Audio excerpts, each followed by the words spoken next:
Okay. I turned my mic up, everybody. Welcome. Oldies and Goodies here. We're going to talk about scrap. Metal detecting scrap. Getting scrap prices and identifying items. A lot of people just throw away. Anything that's metal is scrap.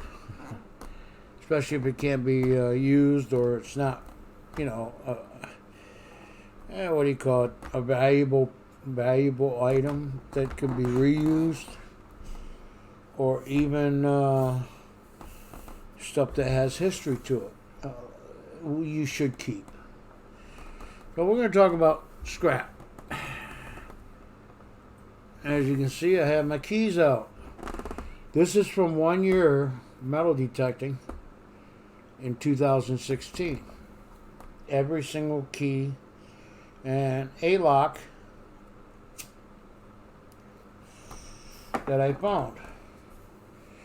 These keys right here, these little tiny keys, actually fit this lock. I'll tell you a story here in a minute, but it's exactly the same key, but neither one of these keys unlock this lock. The story is that I found a lock back in the 80s, early 80s. It was a solid brass lock. I found it not too far away from my area, but it was like a beautiful brass lock. It was like something, I don't know, kind of like a railroad lock, but not the ones you're thinking of, but brass, solid brass. And they use brass because it doesn't rust. So the mechanism functioning of it will still be able to be used even with moisture and rusting or corrosion and all that, compared to a normal lock, which usually ends up going in the garbage, scrap. What is it? I want to say 90 miles away, I found a key to fit that lock. And that lock actually worked, or the key actually worked to that lock. Miles apart, it still was able to do it. So if you're metal detecting, you find a lock and you don't have a key to it, sometime down the road, you'll find a key to it, possibly. Right now I just have it in a little can, but this is a small coffee can compared to the ones I got rid of. The reason we're talking about keys, metal detecting finds, is the majority of them are made of brass. And brass, for scrap value, if you don't plan on keeping them, they're really no use unless you can find something. Like these are house keys. These are all house keys, and they're all made of brass. These white colored ones, chrome colored ones, they're made of brass. It has a little chrome plating on it. And brass is $2.50 a pound. I'm sorry, $1.50 a pound. So it's worth keeping. Some keys, like this is a suitcase key or something, or that might go to a tractor key, or a lawnmower key, because the way it's made, it probably is a lawnmower key. But these are made of rusty metal, and you can tell that by sticking a magnet on it. Same with this key. See how rusted and corroded it is. Definitely not made of brass. So that goes in the tin pile, but it's still a key. All these keys right here are either padlock keys. And as you see, this one's all rusty and corroded, so that's going to be an iron key, but that's a padlock key. Padlock key, padlock key. Usually I find a lot of master lock keys, and they pretty much will open things up, open some locks up. Then you got your car keys. I don't know, this is Mitsubishi or something, but it's a copy. You know, somebody had a bad day when they lost their keys. This is to a trunk, probably a Chevy. I mean, some people know the design. I don't know, that might be some type of suitcase key. I don't know. It's not a car key, so we'll put it over here in the lock section. Then we got these type of keys. Now, I didn't find a skeleton key in a little while, but I have found them before. This is a screw-on key to some magical jewelry box, or you know, something that plays music, and you wind it up and whatever. But still, it's a brass key. And then, I didn't find these. These are my keys when I used to run tractor equipment. This is to a ditch witch. Just about any type of ditch witch tractor. This one here, I think, might to it be a case. Case 580 back front end loader. This one here is to a Kubota, the older style Kubota tractors, excavators. This here is for cable. You know, the company sells them for like $70 for that key.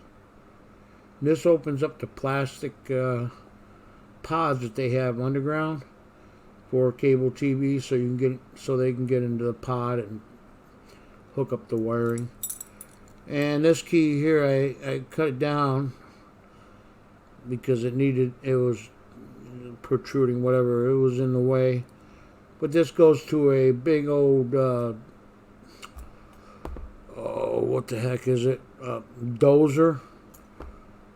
So, yeah, these are keys. I had a big bundle of keys and I lost in one of my ditches.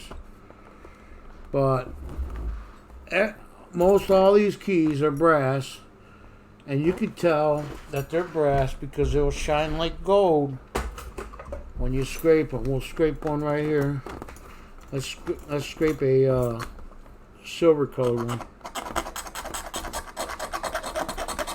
Hope that doesn't bother you. But you'll be able to see that it kind of turns like a gold color. But not gold, brass. So there you go with the keys. You can scrap them for brass. You can make money off these keys that you find that are useless, that some people may or may not keep. Or you can find a lock down the road. Or you might have a key that might actually fit somebody's door. Somebody's door or trunk. Or ignition. Of course, the new ignitions today, they're, you know, kind of changed that up a little bit. So that's what you have with keys and brass. And it's like $1.50 pound average. Then we get into lead. And you're going to find a lot of freaking lead. Items that you don't even know about, you'll find it. You know, oh, here's a key I missed. Here's a padlock key, master key. That's for the smaller master keys. But right here, down here, is lead weights, which I've already taken the metal piece off. I mean, there's a piece of metal in between where it hooks up. And these are lead weights. I should be wearing gloves, right? Lead poisoning, all that. Nah, that's all right. So when you find lead weights, there's a piece of metal on it, which hooks to your caliper, tire, to hold it in there to balance your weights of your tire. Then you got all these little bits and bobs. You're going to find little tiny pieces, and believe me, they ring up pretty good. I mean, they might be a lower 60s, like kind of like a pull tab or a bottle cap, but you know, I dig everything. This might actually be a some type of round ball, flattened out, maybe hit something, but just little tiny pieces that you'll find. You got your lead sinkers. Now, I keep all my lead sinkers that are still got, you know, still usable with holes for going fishing. This one here, the top was the, where you put the line through was cut or broken. So somebody tied it to the other end, and they still end up losing the damn thing. Here's a cool little item. I don't know how you can get it's lead. It's very heavy. And then you can find one of these. Battery terminal. Lead. Lots of lead. Here's a wagon wheel or some type of toy car. Now I plan on scrapping it. I'm not going to keep it. Watch me find the rest of the vehicle next time I go out, but it's lead. Probably was painted a red or some type of color. There's a little hole right there where it fell in, into the axle. And let me tell you, lead weighs a lot. Then you got all sorts of different pieces of lead. Let's move over. Now these are round balls or musket balls, and as you can see, it still has a sprue on it. That little nipple is when they made in the mold, but the sprue was never filed down. And these were found in the ground, and they still commemorate Americans or passing of people by shooting off musket guns sometimes, and that's where I found these. Lead, you could tell how old by what color it is. If it turns white and it's been in the ground and it turns white, that tells you that it's at least 100 years old. It takes that long for the lead to start changing colors from gray to white. But it's the same thing with, if you watch any videos doing metal detecting Civil War, the mini balls that they pull out are white. Now, if it's found in a waterway or something and it's exposed to the air, it could have green on it. It could have algae or gray. It'll still be gray with a little greenish tint to it. But I got 3 little mini round balls. Then you got these little tiny 22 shells. And I mean, they're tiny, but they ring up really damn good. And then when you think it's super deep, it's not that deep because it's so small, but solid mass. The machine gets faked out saying that it's deeper than what it is, but you get a really solid signal on them. And this is bigger than a 22. I don't know what size that is. We'll compare the size. As you can see, this is a lot bigger than this 22 shell. So I don't know what actual caliber that is. And then you got all this lead stuff. Well, let me tell you, they use lead. If you're doing a farmhouse, 1830s, 1860s, even all the way up to early 1900s, they use lead on plumbing, toilets, drains. They used it on your, unfortunately, your drinking water pipes. And they would seal or melt this, lead around the pipes to make a seal, kind of like solder that we use today for copper pipes, which you might as well consider them lead too. I don't know what the difference is, but also before they had caulk, where you caulked everything and you didn't use concoction of tree leaves and mud to make your seals around your windows. They use lead in paint, lead in this, lead in that. Here's another key. Here's another key, another rusty car key actually. Yeah, scrap tin. But tin is like, they go by the ton. All right, lead here is like, here's the stuff that they would use to.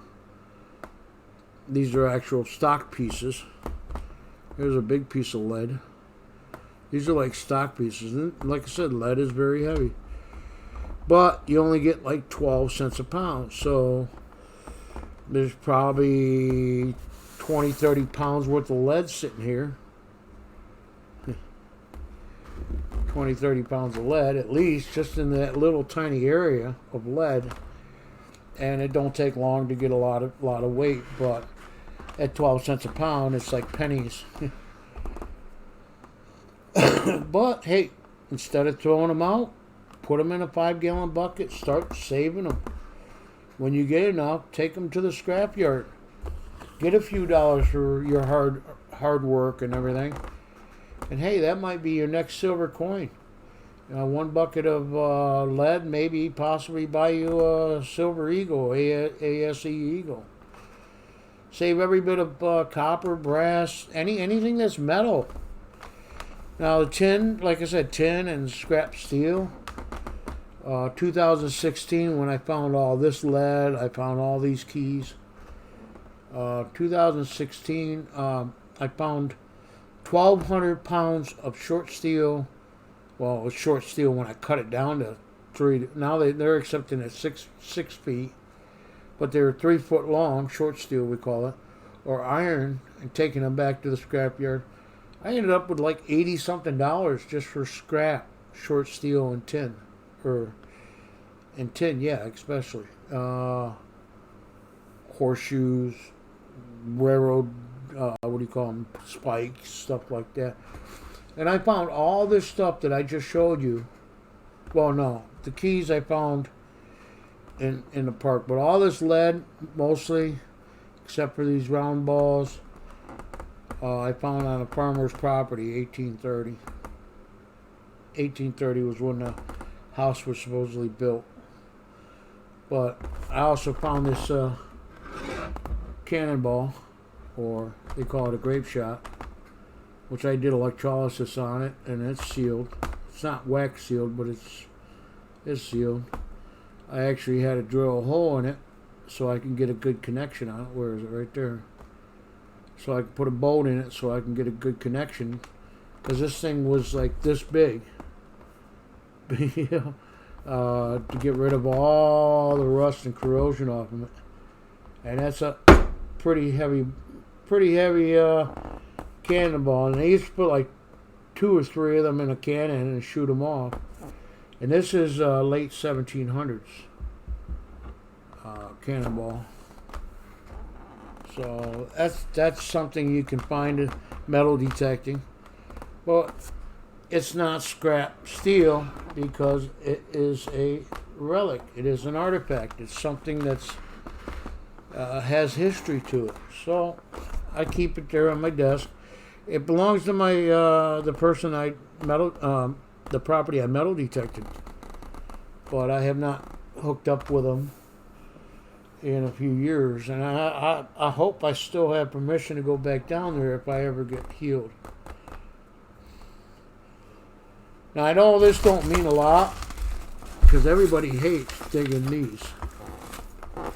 What is that?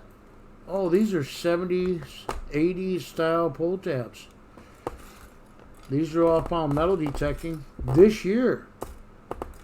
This is actually this year when I was able to get out. So, Debbie Booty, and there's a few others out there that actually will, please send them to them. I'll put Debbie Booty's link in the description, but she is helping out, getting things for kids, for cancer patients, equipment, and mobile devices, meaning not phones, but a little buggy for them to ride around in, something cool. Okay, it helps the community. I usually, when I get a gallon jug full, I usually turn them into my sister, and she would turn them into Ronald McDonald. And I actually, all these years, here's an evil one. All these years, my son, when I didn't have any money back in the day too, he was born with a hole in his heart. Ronald McDonald House gave us a place to stay near the hospital where we could walk back and forth to the hospital for free. Ronald McDonald House. A lot of these pull tabs goes to dialysis machines for cancer patients. See, there's a couple evil ones. Hate these evil ones. They should stay on the damn cans. Okay, folks, it's been 20 minutes, and I really appreciate the time that you spent with me. And just give you an idea. Save everything. Metal detecting is fine. It's, yeah, okay. Pick through it. Keep the good coins. Keep this. Keep that. But store these till you get enough where you think, I'm going to take it down and get myself a $20 bill. If not hundreds of dollars of bills, depending upon how much scrap you pull out of it. You don't have to have a pickup truck for buckets, 5-gallon buckets. But just accumulate it, on a lower scale compared to going to people's side of the road to pick up trash. And get yourself some money. Get yourself some money back from trash that you're just going to throw away. Anyways, everybody have a great weekend. Oldies out.